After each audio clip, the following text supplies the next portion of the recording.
Azim Indonesia, jayalah Indonesia.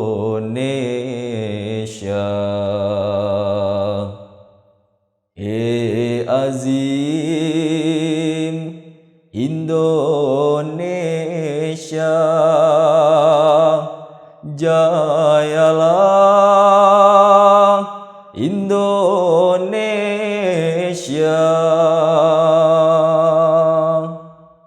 Bismillahirrahmanirrahim. Assalamualaikum warahmatullahi wabarakatuh.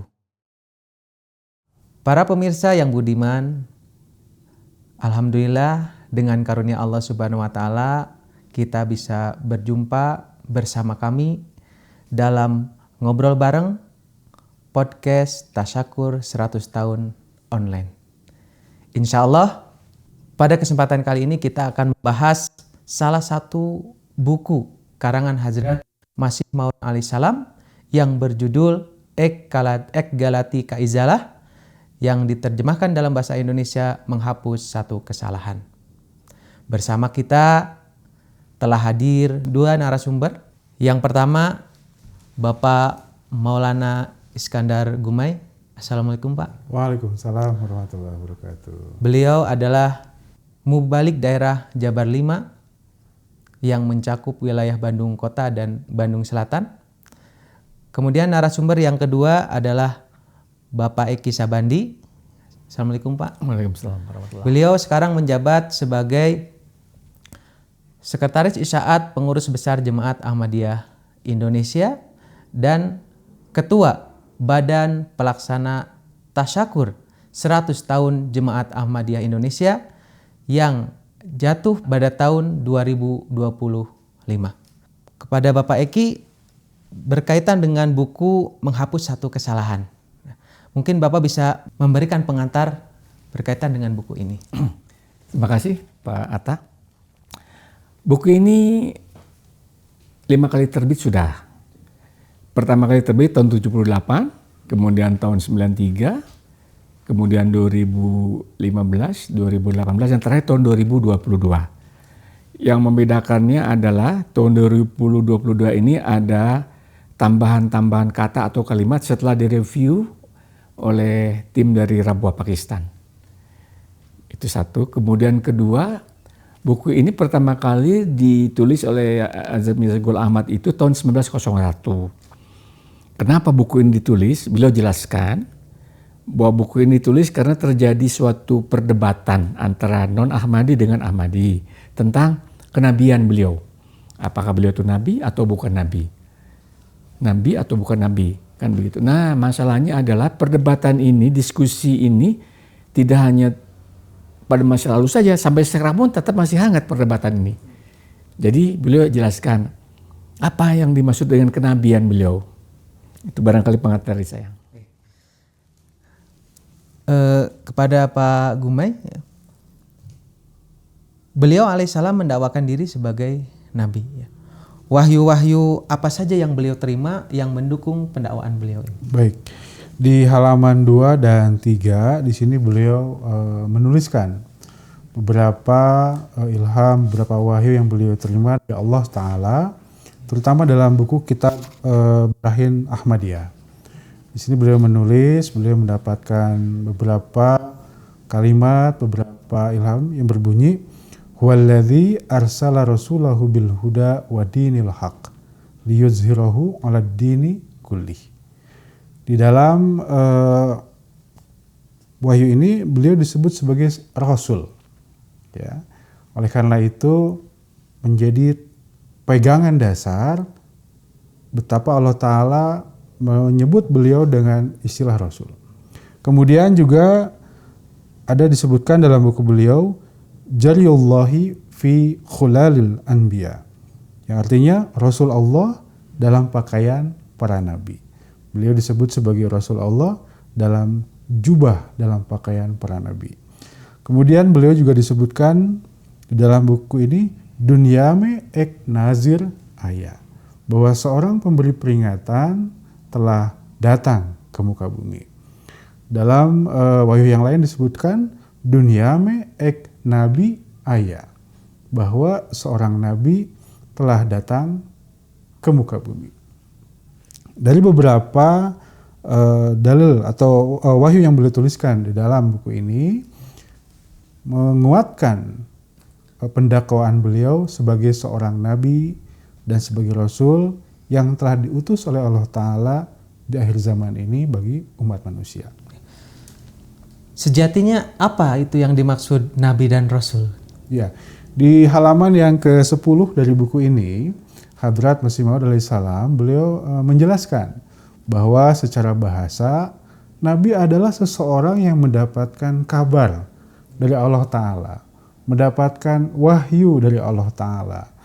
Kemudian ketika ia menyampaikan kabar, wahyu, atau pesan tersebut, maka beliau adalah seorang rasul. Dalam makna ini, maka apa yang telah beliau alami selama beberapa tahun mendapatkan kabar, mendapatkan wahyu, mendapatkan ilham dari Allah Ta'ala, maka tergenapi makna nabi pada diri beliau. Dan ketika beliau pun menyampaikan hal itu kepada umat manusia, maka beliau pun adalah seorang rasul. Jadi secara lughat, secara bahasa, makna itu sudah terpenuhi dalam diri beliau. Baik. Jadi kenabian seperti apa yang dianugerahkan oleh Allah Subhanahu wa taala kepada Hazrat Masih Maud alaihissalam? Pak Eki mungkin bisa memberikan penjelasan berkaitan dengan ini. Saya kutip dari sambutan Pak Amir ya. Saya kutip aja. Pada saat saya membantah pengakuan sebagai Nabi dan Rasul, maksudnya Mirza Ghulam Ahmad membantah sebagai Nabi dan Rasul, yang dimaksudkan adalah saya tidak membawa syariat tersendiri atau Nabi yang independen. Saya disebut Nabi dan Rasul hanya dalam pengertian bahwa saya telah menerima karunia rohani yang berasal dari Rasulullah SAW yang saya taati. Dan setelah saya menyandang namanya, maka beliau SAW yang menerima kabar-kabar gaib dari Allah Ta'ala. Gitu. Tetapi saya tidak datang dengan membawa syariat baru. Saya tidak pernah membantah disebut Nabi dalam pengertian ini. Memang dalam arti inilah Allah Ta'ala telah memanggil saya sebagai Nabi dan Rasul. Dan dalam pengertian ini saya tidak menyangka menjadi Nabi dan Rasul. Jadi boleh saya jelaskan bahwa dalam makna beliau Nabi N kecil dan tidak membawa syariat baru. Ya, satu. Kemudian beliau jelaskan lagi frasanya yang beliau jelaskan kata-katanya itu adalah beliau menggunakan dua frasa ya. Sebetulnya tiga secara nggak langsung, yaitu kenabian beliau itu adalah berbentuk buruzi, berbentuk zili, dan juga nabi umati. Yang disebut dengan zili itu adalah bayangan. Kalau disebut buruzi itu adalah cerminan, pantulan ya. Nah, tidak akan ada cerminan, tidak akan ada pantulan, juga tidak akan ada bayangan tanpa ada wujud inti. Nah, wujud inti yang dimaksud ini adalah Rasulullah Muhammad Rasulullah SAW sendiri. Tanpa ada beliau tidak akan ada lagi kezilian, keburuzian beliau. Nah, ini yang perlu difahami. Dan kemudian dikatakan juga bahwa beliau adalah nabi umati. Dalam makna adalah beliau menjadi nabi, lagi-lagi saya katakan yang kecil, karena beliau adalah umat dari Nabi Muhammad Rasulullah SAW. Jadi ini perlu difahami tentang makna kenabian beliau. Ini yang kemudian beliau katakan kesalahan ini harus dikoreksi, dan beliau jelaskan tentang kenabian zili, kenabian buruzi, kenabian umati, dan gair tasyri. Beliau tidak membawa syariat. Baik, Pak Gumai mungkin ada yang mau ditambahkan? Ya, ini sangat menarik penjelasan Pak Eki tadi bahwa terkadang bahkan beliau juga menyampaikan di halaman yang ke-7 hingga halaman yang ke-10. Terkadang orang menganggap dengan datangnya seorang nabi yang baru akan menghapus syariat, ajaran atau agama nabi sebelumnya. Beliau katakan tidak. Tidak semua nabi seperti itu. Beliau bahkan memberikan contoh, ada Nabi Musa alaihissalam, tapi ada Nabi Yosua. Nabi Yosua tidak menghapus ajaran dan syariat Nabi Musa alaihissalam. Sehingga yang tadi Pak Eki sampaikan, ketika beliau mendakwakan sebagai nabi buruzi, sebagai nabi pantulan, nabi cerminan, atau nabi zilli, nabi bayangan Rasulullah SAW, dan nabi ummati, karena pengikut Rasulullah SAW, sama sekali tidak akan menghapus atau merusak segel keutamaan, keagungan, dan kemuliaan Rasulullah SAW sebagai khatamun nabiyyin, sebagai nabi yang paling agung, nabi yang paling mulia. Karena dengan kehadiran beliau sebagai nabi zilli, nabi ummati, dan nabi buruzi, justru semakin memuliakan Rasulullah SAW. Karena bayangan, cerminan, atau pantulan terhadap sebuah benda justru akan semakin menguatkan indahnya benda tersebut. Nah, oleh karena itulah Rasulullah SAW, di sini pun Hazrat Masih Maud menjelaskan bahwa di akhir zaman Rasulullah SAW telah menubuatkan akan datang Nabi Isa di akhir zaman. Beliaulah sebagai zillun Nabi, buruzin Nabi, ummatin Nabi dari Rasulullah SAW. Sallallahu alaihi wasallam. Berarti tidak ada pertentangan ya antara frase khataman nabiyyin dan frase zilun nabi atau nabi zili dan nabi buruzi, ya, gitu ya Pak ya. Betul sekali. Mungkin Pak Eki mau menambahkan?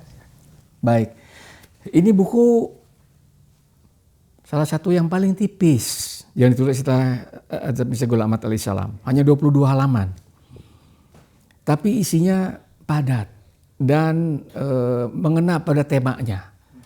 Oleh karena itu saya mengimbau pada para pemirsa untuk coba dikaji lagi, dibaca lagi berulang, sehingga kita bisa lebih memahami makna dari buku ini. Pertama itu, kedua kita bisa menjelaskan pada sohib-sohib Gar Ahmadi tentang apa itu kenabian Mirza Ghulam Ahmad alaihissalam. Demikian Pak. Demikianlah pemirsa ngobrol bareng kita bersama dua narasumber.